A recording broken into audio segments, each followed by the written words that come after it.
He's got a gun in his pocket. He's got a gun. And I see the clip right there. Yep. Here we go. He's got a gun. He's got a gun. Those were the words shouted by the TBD dump site workers while filming a black trucker, sparking outrage across the community. In this long-awaited update, you'll hear directly from two black truckers, the law firm representing the case, a community activist, and new witnesses about what really happened at the dump site that day. When truth speaks louder than lies, the civil lawsuit begins to unfold before our eyes. Watch, react, and share your thoughts. Like, comment, and subscribe. What questions do you still have about this case? You got something? Hey, don't let him in that truck. Hey, no, stop.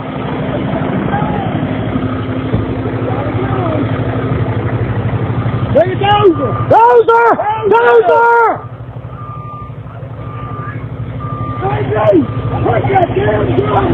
He's got a gun! Get out of the truck! Come, give me! Get the fuck out of my face, man! I don't give a fuck about nothing! Thank you all for being here. My name is Mosley Matheson. I am one of the managing partners at Matheson & Associates. I am joined by my colleague and co-counsel Carl Roth. We want to thank members of the media and those that are here with us today and those that are attending online. The purpose of this press conference is to provide you with first-hand accounts from individuals involved in the June 26th incident that occurred at the Two Banks Development landfill in Haywood County, North Carolina. I'd like to introduce you to the people standing here with me today. First is Mr. Joseph Joins. Mr. Joins is a truck driver. You've likely seen him in the videos that went viral on TikTok. He is here joined by his mother, Audrey, as well as his puppy, Coco. Where's Coco? Next, we have Miss Angelica Hendon. Miss Hendon is also a truck driver who was present during the incident at the landfill. Lastly, we are joined by Miss Millie Brown. Ms. Brown is a community activist and a friend of the victim standing with me here today. She is here to offer support to those affected by those events. On June 26, 2025, Mr. Joins and Ms. Hendon were the victims of an unlawful assault while performing their work duties at the TBD landfill. The individuals we allege are responsible for these acts are employed by Wright Brothers Construction and TBD landfill. These individuals are alleged to have acted outside the bounds of any legal authority, using physical force and outrageous intimidation tactics to target and harm these victims without justification or cause. Particularly concerning is the fact that a Haywood County Sheriff's deputy was present during the whole incident. We allege that not only was he present, but he actually participated in this assault. We allege this deputy used his position as a sworn officer of the law to intimidate, threaten, and ultimately detain Mr. Joins without reasonable suspicion in violation of his civil rights. Additional video evidence revealed that when the Haywood County Sheriff's Department eventually responded, the deputies made no arrests, despite evidence showing that the sheriff himself was present on the scene with those deputies. Rather than upholding the law and ensuring the safety of these two individuals, the Haywood County Sheriff's Department chose to ignore their rights, deny them equal protection, and subject them to further abuse under color of law. I want to make clear that we are not alleging that the citizens of Haywood County or the town of Clyde, North Carolina have any involvement in this incident. Our clients were involved in a cleanup effort from Hurricane Helene. The citizens of Haywood County have suffered greatly as a result of that storm, and the town of Clyde and its residents have played no role in this incident, and we expect that they will be treated accordingly and not harassed or threatened by anyone purporting to support our clients. Finally, while race has been discussed at length regarding this incident, I will not be addressing that beyond simply saying the videos speak for themselves. Let me be clear. Mr. Joins and Ms. Hendon are not just victims of assault. They are victims of a system that failed them. A system where private violence was followed by official indifference, where power was abused and where the basic principles of due process and civil rights were trampled. This case is not just about one man. It's about the abuse of power, the failure of institutions, and two individuals with the courage to stand up and demand change. I am now going to turn this over to Mr. Joseph Joynes. Good afternoon, everyone. My name is Joseph Joynes, and I'm 27 years old. I'm from Prince George's County, Maryland. I currently live with my mother as her primary caretaker. I've been driving trucks for 2.5 years, and I started a contract to drive mulch debris from Hurricane Helen in June 2025. I was loaded with mulch the night before, and I was loaded with mulch, and I spent the night before at a truck stop with a planned trip to TBD landfill in Haywood County, North Carolina, the very next morning. I arrived at TBD landfill about 6 a.m. on June 26, 2025. This was my first time I had ever been there. I didn't know the procedures for staging on the road, so I drove right to the gate. When I got there, one of the TBD employees came up to me a few minutes later and told me that I should have staged outside of the landfill at the Ingles grocery store. But since it was my first time there, they were about to open the gates in about 20 minutes or so I could remain in place. About 10 minutes later, a man I later learned was Andrew Ferguson pulled up in a pickup truck and told me that I was there too early and I would have to go all the way around to the back of the line.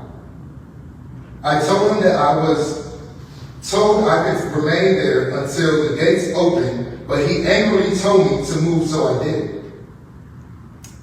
After moving the truck, I waited my turn in line. While I was waiting, I saw a line of pickup trucks pull up and block me in.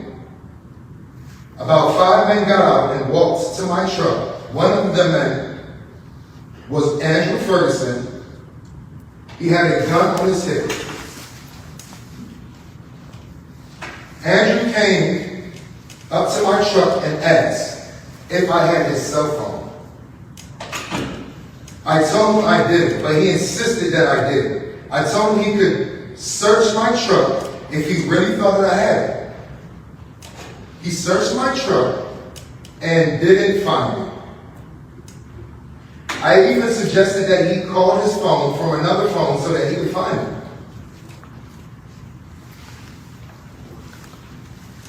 A few minutes later, I moved my truck to the unloading position on the top of the hill. Once at the top of the hill, I started to unload.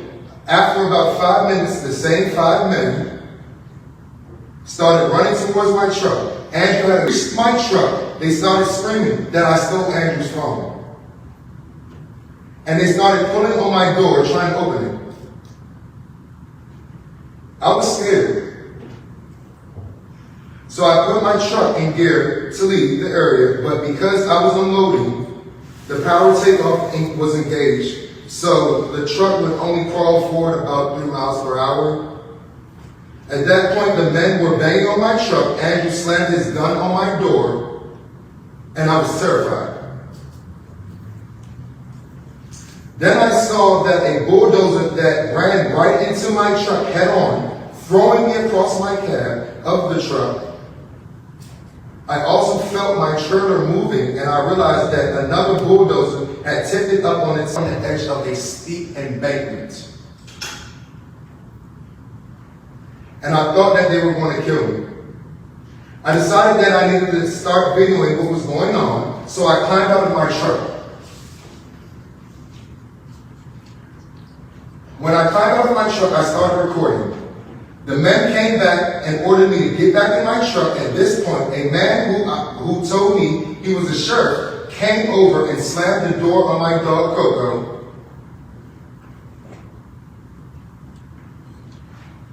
And then told me to stay in my truck or he was going to put me in jail. Other men were doing the same and told me to stay in the truck so that nothing bad would happen. One of the men called me boy. I noticed two other men on the passenger side of the truck,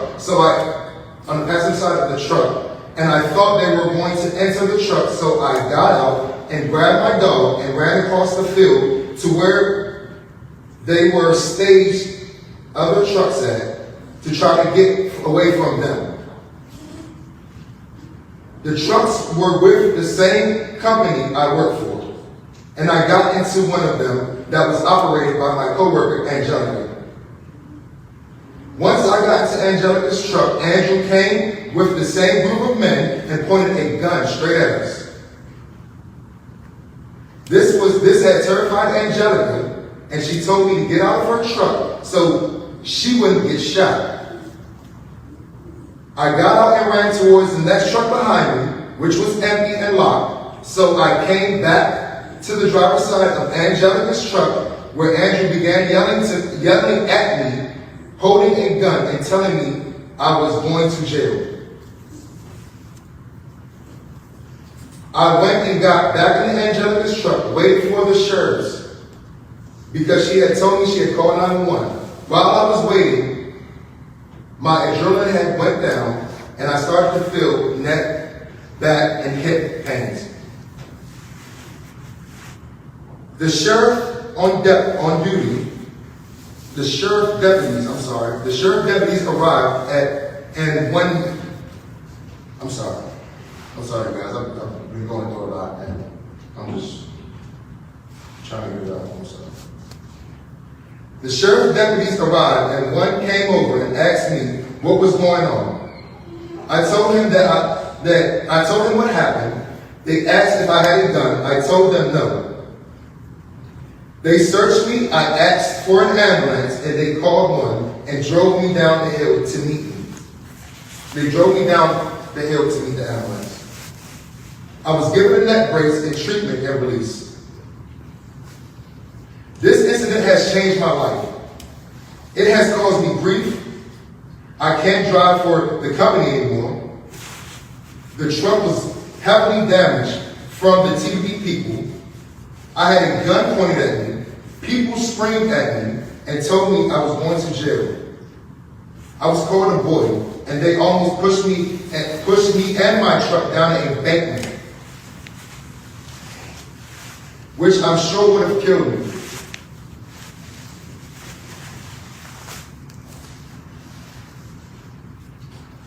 I'm having problems sleeping, experiencing a lot of stress and anxiety.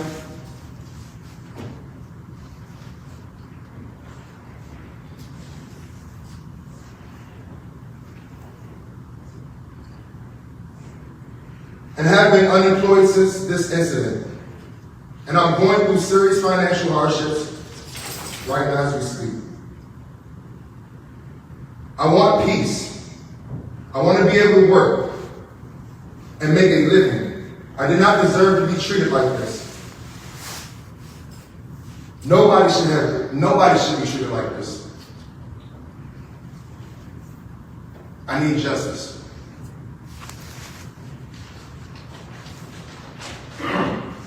Thank you, Joseph. Now we're going to hear from Joseph's mother, Miss Audrey Joins. Hello, everybody. My name is Audrey Joins, and I'm the mother of Joseph Joins. No mom likes to get a call early in the morning and says to her, Mom, they're trying to kill me. They're trying to kill me. Call the police to me, Mom. Call the police. And I'm saying, but I know where you are. You just need to get off the phone now and call the police. Then I turned to the people. I was on a prayer group, so I said, I need you guys to pray. I don't know what's going on, but please pray. Joseph is my main provider. I'm retired. My eyes are not the way they should be. So he takes care of me. If he doesn't work, then I don't eat.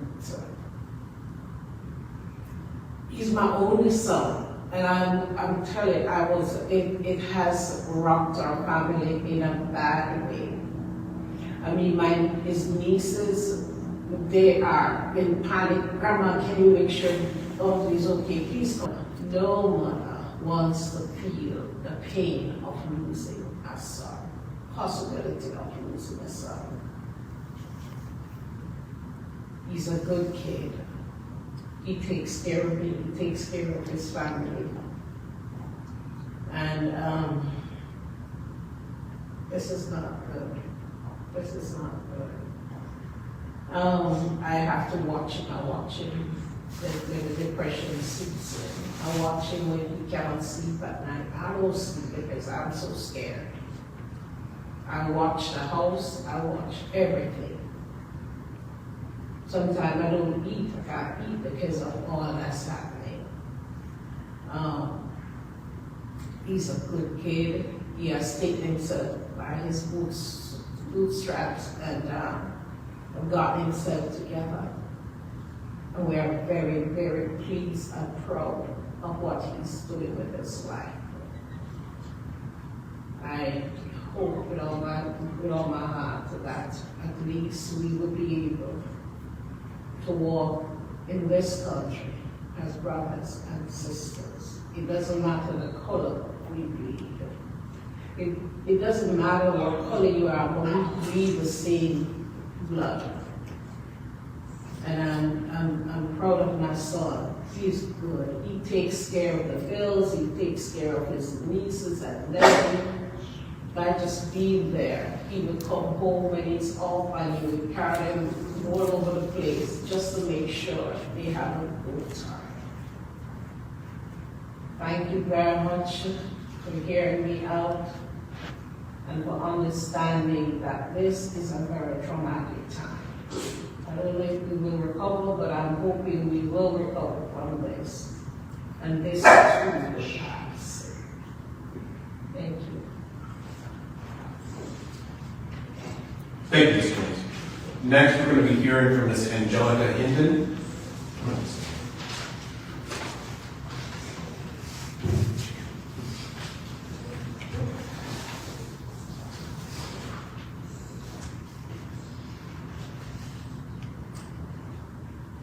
Good afternoon.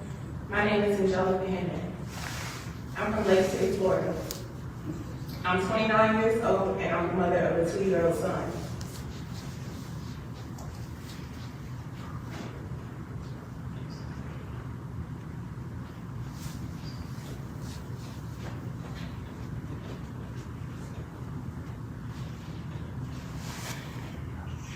I've been driving trucks for 8 years, and on June 26, 2025,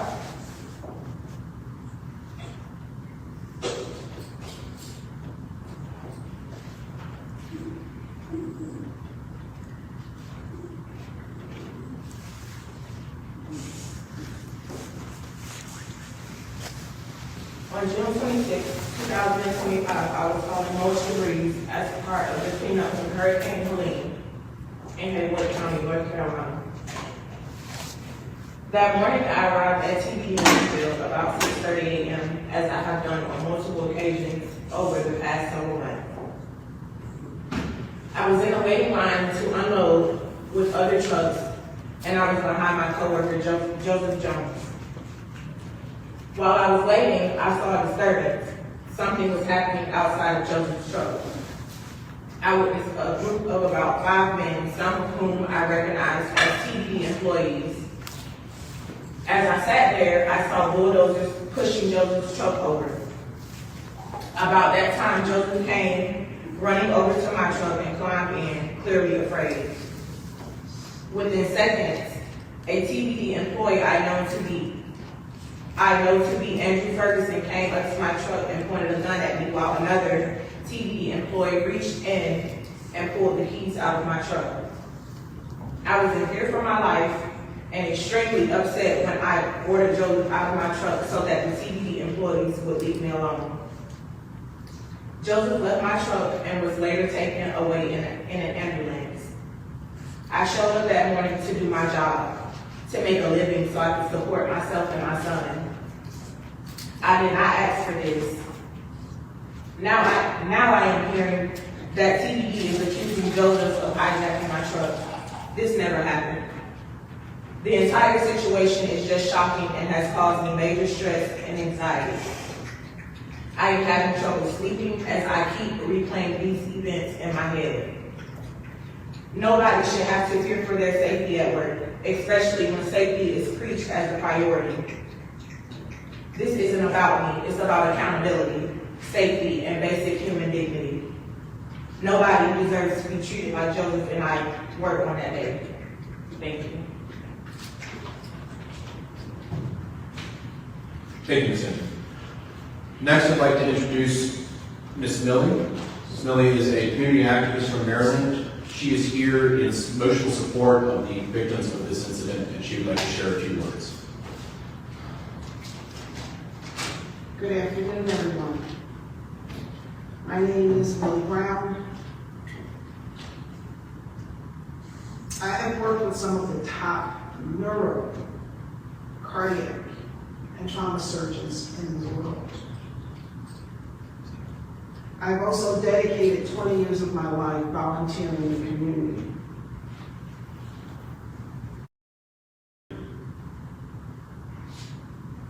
Unfortunately, I heard the mothers cry. I saw the mother's pain.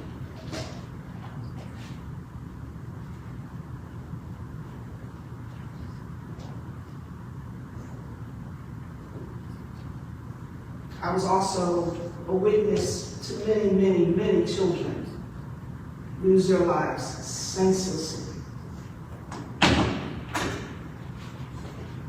The difference between then and now is that we have Joseph and we have Angelica here, and I want to thank God for that, because they didn't have to be here.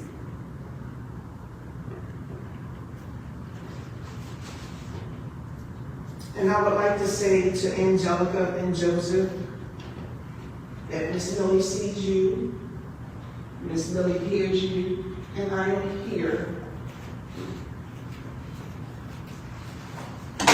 We are here for the both of them. Thank you.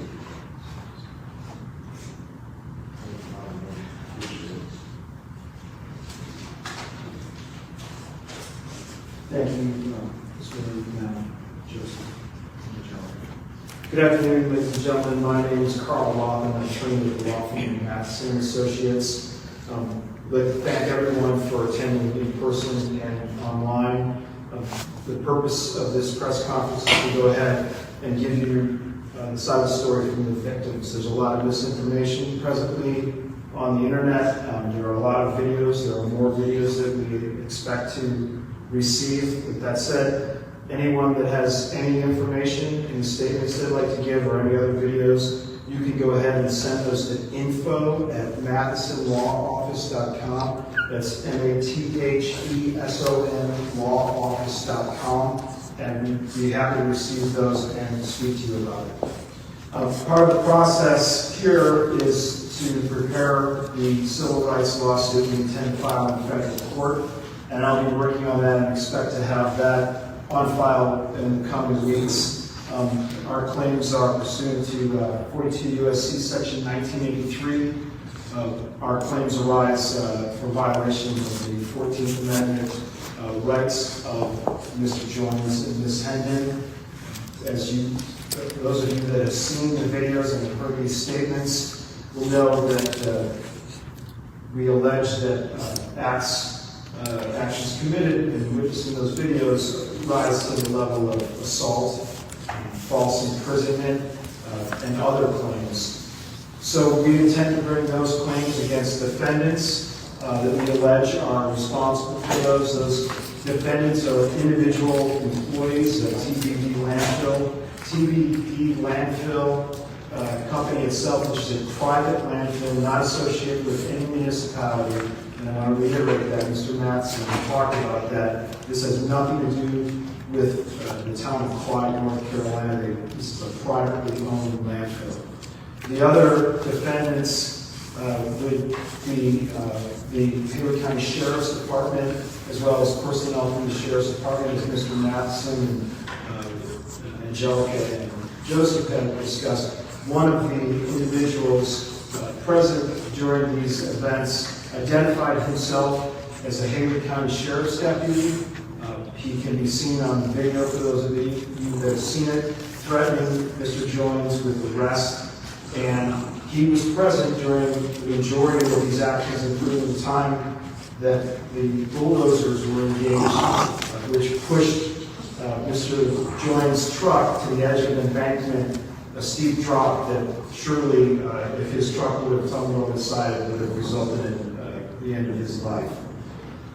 Also, we've been informed that the sheriff himself of Haywood County was present on scene after the bulldozers had put into place and immediately prior to Mr. Jones being taken by ambulance for treatment and evaluation in the hospital. We understand that he left the scene, no charges were brought, and our claims against the sheriff's department and the sheriff and the individual sheriff's deputy arise not only out of the assault, false imprisonment, and other claims, but the failure to go ahead and supervise and train. Once that individual identified himself as a Haywood County Sheriff's deputy, we believe that he had an obligation to go ahead and put an end to this situation before it escalated out of control. And it was out of control to the point where it's amazing that Mr. Jones is standing here with us today, because I believe that you can see the rage in the eyes of the people on that video, that he was seconds away from being shot. So, as I had said, that complaint shall be prepared and filed in federal district court within the coming weeks, and that will be a matter of public record. We will be issuing additional press releases and providing additional information as the investigation continues, because we're in the early phases of this investigation right now. We welcome additional information. If you have it, please contact us at that web address or the email address info@mathesonlawoffice.com, and we look forward to going ahead and seeking justice and getting justice for Mr. Jones and Ms. Henry. Thank you very much. Leave me alone. Let's go, damn go. Leave me alone. Get your fucking Leave truck. me alone. Leave me Get alone. your fucking truck till the cops get I'm leaving. now. Give me your fucking phone. Let's go, bitch. Let's go. Get in the fucking truck. Yeah. Don't get out of the truck no more. Don't get out of the truck no more? Take you out. Yes, the sheriff's department's coming to get rid of you and your fucking mud. Okay. So stay in your truck Yes, sir. before something bad happens. Yes, sir. Get in. Yes, sir. Yes, sir. Yes, sir. Do it now. Yes, sir. Take all your videos. Yes, sir. You know what I'm saying? Shut your door, shut your mouth. You're the sheriff? You're the sheriff, right? Yes. And you weren't trying to talk to me. Can I? I'm gonna draw the window I'm down. done talking with you. Shut the door. Can I draw the window down? No, roll the window up, roll the other window down. Hey, sir, you slammed the door on my dog. And that's all I'm recording. I'm gonna put you in That's jail. all I'm recording for slamming on the dog. I didn't slam it on You the dog. the dog? Yes, you did. Have it had on a hold recording. to get in the door. Okay, yes, sir. Yes, sir. Y'all going to jail. Y'all going down. This town going down. Yeah, this town going down.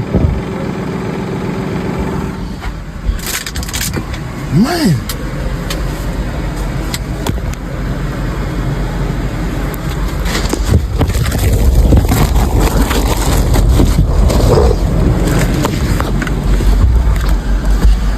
Hello?